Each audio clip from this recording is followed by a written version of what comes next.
দলের মহাসচিব মির্জা ফখরুল ইসলাম আলমগীর নিজেই জানিয়েছেন, নির্দিষ্ট তারিখ চূড়ান্ত না হলেও চলতি বছরেই কাউন্সিল অনুষ্ঠিত হবে। তার আগে তৃণমূল পর্যায়ের সম্মেলন সম্পন্ন করা হবে, যাতে সাংগঠনিক ভিত্তি আরও শক্তিশালী করে কেন্দ্রীয় কাউন্সিলে যাওয়া যায়। বিএনপির সর্বোচ্চ নীতি নির্ধারণী ফোরাম স্থায়ী কমিটির বৈঠকেও এই বিষয়টি গুরুত্বের সঙ্গে আলোচিত হয়েছে, যদিও চূড়ান্ত সিদ্ধান্ত এখনো হয়নি।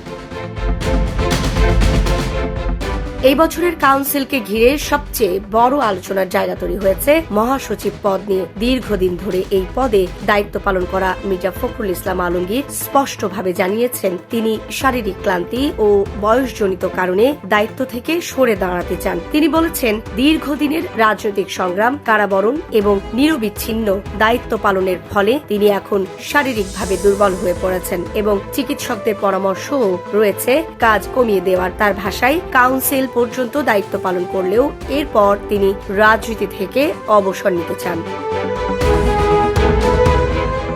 2011 সালে ভারপ্রাপ্ত মহাসচিব হিসেবে দায়িত্ব নেওয়ার পর থেকে এবং বিশেষ করে 2016 সালের কাউন্সিলের পর পূর্ণ মহাসচিব হিসাবে দায়িত্ব পালনকালে মির্জা ফখরুল বিএনপির এক গুরুত্বপূর্ণ ও স্থিতিশীল মুখ হিসাবে নিজেকে প্রতিষ্ঠিত করেছেন। আন্দোলনে নেতৃত্ব দেওয়া, বারবার কারাবরণ, দলীয় অবস্থান স্পষ্টভাবে তুলে ধরা এবং অভ্যন্তরীণ দ্বন্দ্ব থেকে নিজেকে দূরে রাখার কারণে তিনি দলীয় কর্মী সমর্থক সহ সাধারণ মানুষের কাছেও গ্রহণযোগ্যতা পেয়েছেন। তবে তার শারীরিক অবস্থার অবনতির কারণে গত 1 বছর ধরেই তিনি দায়িত্ব ছাড়ার ইচ্ছা প্রকাশ করে আসছিলেন।